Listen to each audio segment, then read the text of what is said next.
Greetings to Aaron Plays, and I hope you're doing fantastically well.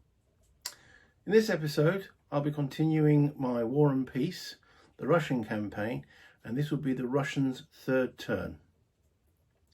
There was something I forgot at the end of the French turn, after the battles, and that was leader losses. So I'll be starting with that and then going through to complete the Russian turn.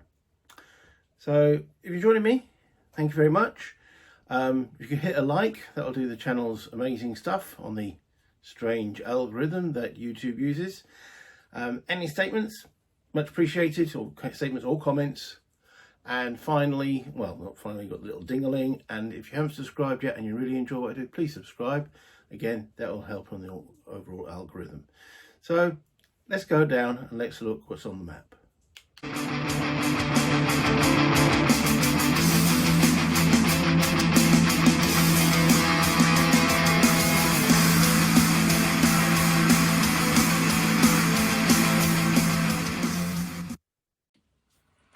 Okay, as you can see, a little note to self, leader losses.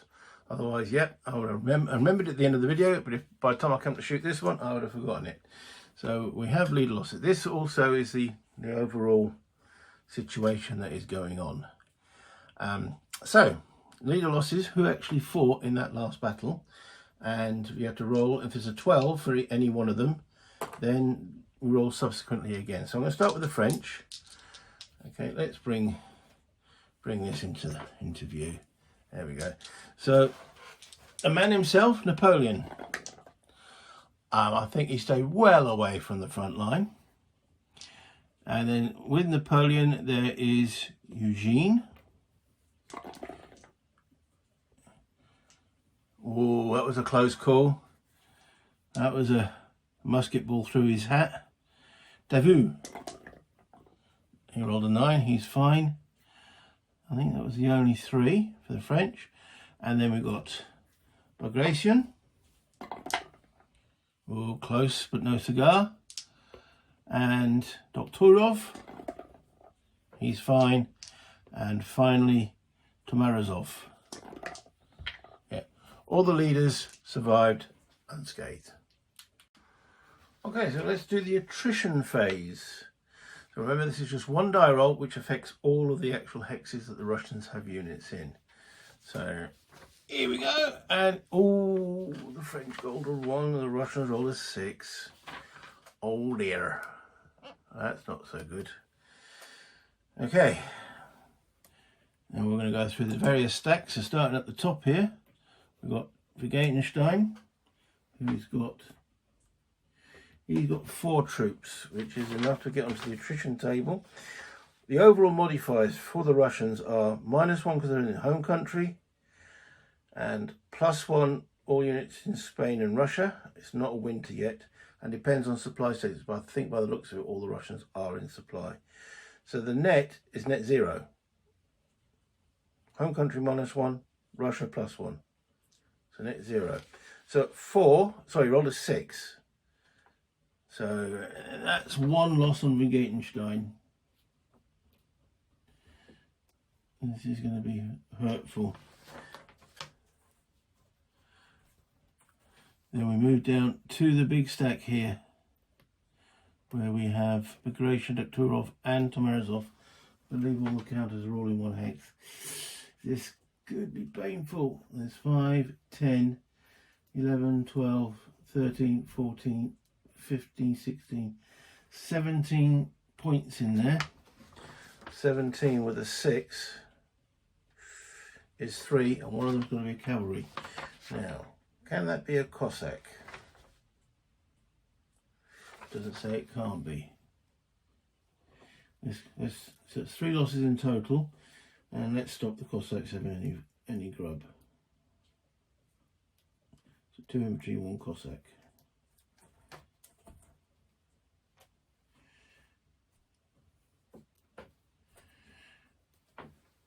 Taking the total losses so far to 4. Okay, this stack here has got 3 in it. 3 is the minimum, so that'll be an infantry loss. That 2 goes to 1. That's 5 losses so far. Then Barclay and Constantine. Constantine's got 1, 2, 3, 4, 5, 6, 7. And Barclay has got another 8, 9, 10, 11 in that hex, which is the cut-offs are 3 to 5, 6 to 10, 11 to 15. That's another 3 losses. Okay, so it's going to be 2 infantry and 1's got to be cavalry.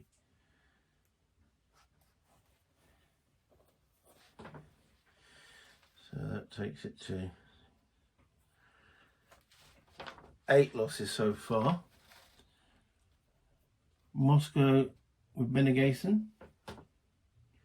And if I mispronounce that, I do profusely apologise. There's 2, 4, 5, 6 in that hex. That's 6 and 7. That's 2, 1 of us from cavalry. There's no cavalry in there. This couldn't have been any worse.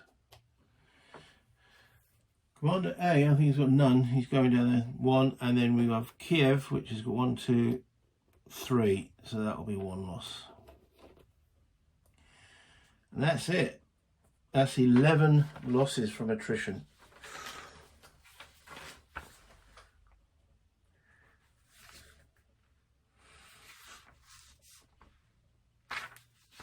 That was heavy. Just to put in that perspective, that was 55,000 men lost. Combine what they lost in the previous turn, which is another 8. That's 19. That's just shy of 100,000 men. Gone without even firing a shot. Okay, next up on the sequence of play, we have reinforcements. Okay, so they get 2 infantry reinforcements in Moscow. That's with Benegason. And they get 1 in Kiev.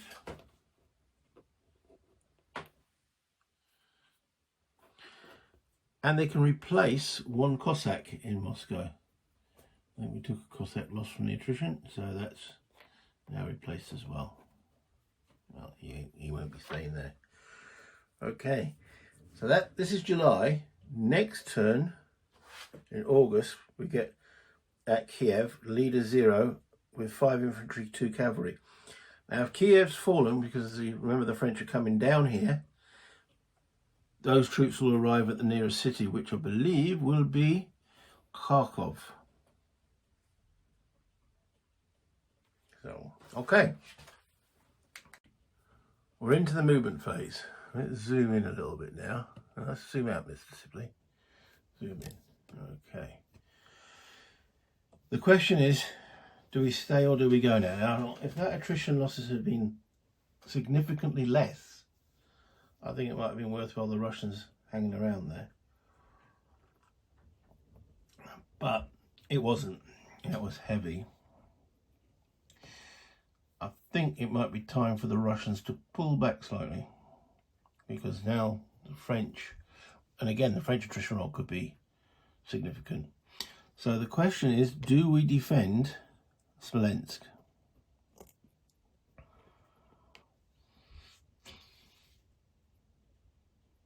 That's a tricky one. Let's do the easy stuff first before we put into that. Leader A, he's going to come down to Kiev, and they've got 10 movement points. Leader A will take over the garrison of Kiev, which is back at 3. And they could always go back into that city when the French arrive, so it could be a siege. Okay. I can't see the need to stand out for a field battle. Now,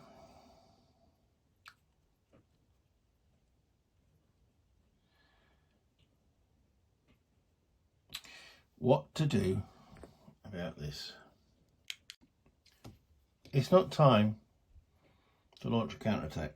Don't have the strength, just lost, as I say, 11 strength factors. Alright, that was all over the board, but it's still 11 strength factors. However, I'm loath to, as a Russian player, to give the French Smolensk. So I think there could be a garrison left there. Now, Smolensk is a major city, so it could have a garrison. And I think the Russians need to be behind the river line. But then again, the French can just come round anyway. But they can't go too far. 1, 2, 3, 4, 5. So it's a bit of forced marching, which is attrition. The other thing I think the Russians should do to increase this French attrition is if we can get a cavalry unit here and here, that would cut off the supply, because then remember it's 3 hex, 1, 2, 3, or 1, 2, 3, and it'll just be for the attrition, but being out of supply in Russia, that could hurt. And there is a Cossack here.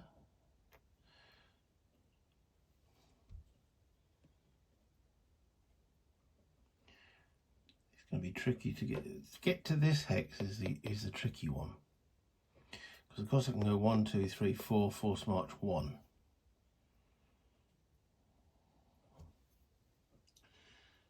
Do we really want to use a regular cavalry, which is in here? 1, 2, 3, 4, force march of 2 hexes. I think that might be worth the risk. The other option is actually cut the supply on these guys coming down to Kiev, which could be done 1, 2, 3, 4, 1, 2. Let's have a look at that. So there's a Russian cavalryman there. 1, 2, 3. No, he still gets supply. It required 2 cavalrymen. I don't think there is any cavalry in there at the present moment. No.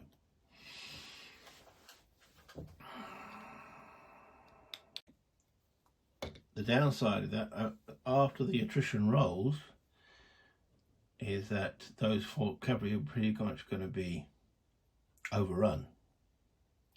So maybe it's not the time yet to start thinking about that. Maybe when it's all engaged around here and that supply train has been extended, though I think it might be useful for that cavalry to start separating away from the main forces, again posing threats.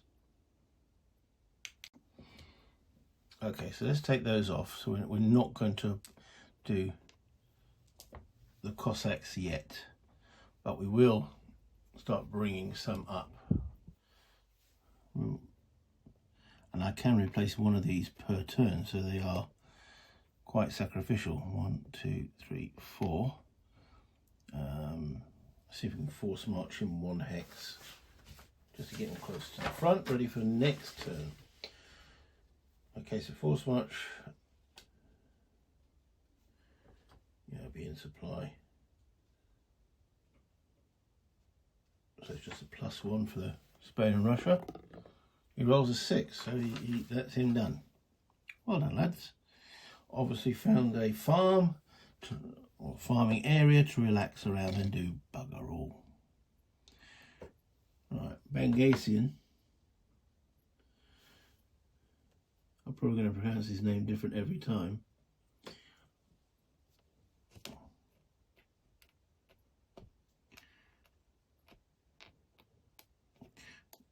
Okay, he's going to take 5 infantry, not 6. He's going to leave 1 behind in that fortification.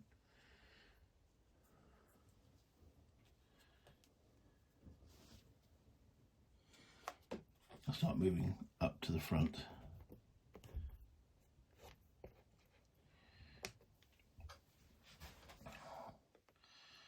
One, 2, 3.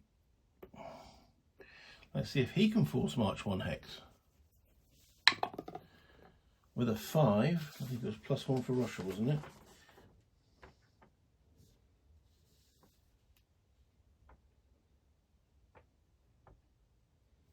No. With a 5, +1 for being in Russia. You don't get any bonus for being home country, so no, it's as far as he gets. Right, the guy in Kiev can't move, and I don't really want the guys there to move. Sorry, Kharkov, Kiev. I do know my Russian geography-ish. Okay, I'm going to release the Cossack here to start threatening down here. So 1, 2, 3, go around the head there, 4. Is that a bit close with Moran? That is a potential overrun situation. So I want to be in them threatening, but I don't want them to die by an overrun. 1. Okay, so we're in this hex here. Let's get to this side of the river. Cost an extra movement point, so it's 1, 2, 3, 4. Let's try that 1 hex to get into the here. He rolls a 4, +1 is 5, so that's successful.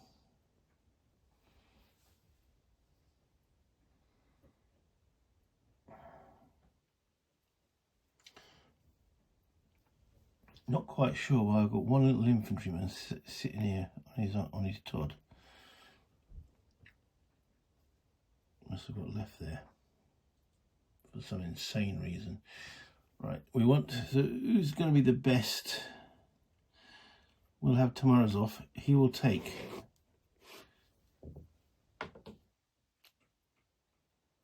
We're going to put 5 infantry with Tomarazov as the garrison of Smolensk.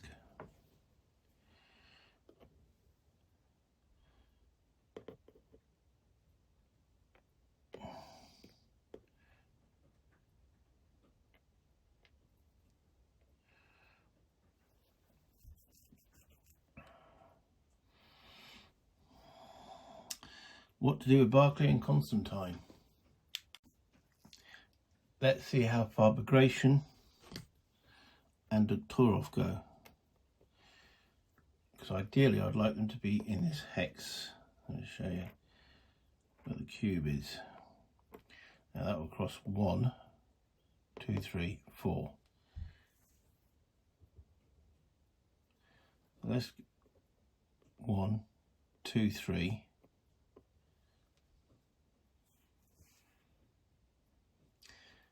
One movement point.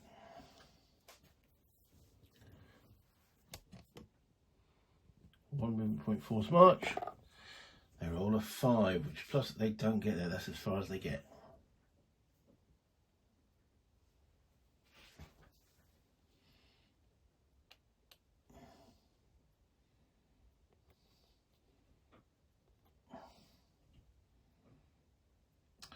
Okay.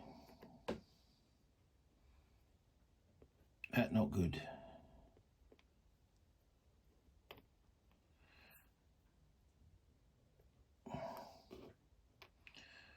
Alright, so we're going to put, I know historically Constantine is in command of the guard, the Russian guard, but we're going to transfer all of this to Barclay.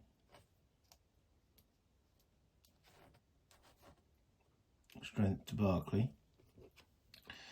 We'll sit there.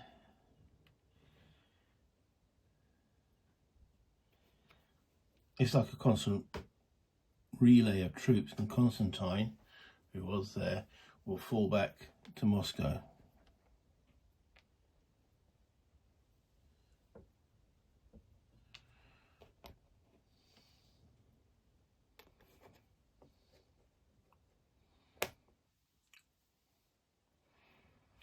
We've got one infantry here, can't move him. That's going to be an overrun victim, isn't it? But the cavalry we'll go to Barclay. Right, I don't want to make sure these aren't too big, these stacks.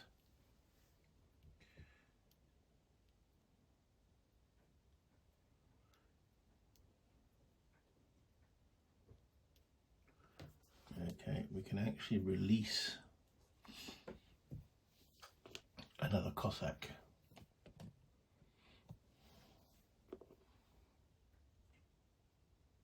One, two, three. So we've got two Cossacks there now. Ready to threaten either supply route. We've got garrison of 5 in Smolensk.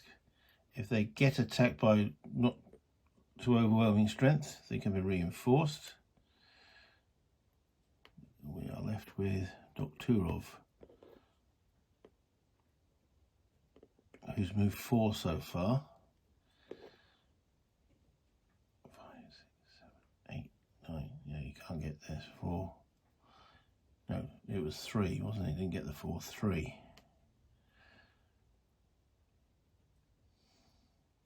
4, 5, 6, 7, 8, 9, 10. Can't get down to Commander A. So 4, 5, no, 3, 4, 5, 6, 7, 8, 10.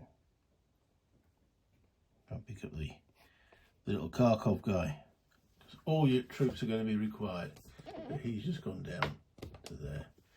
Let's just zoom out a little bit.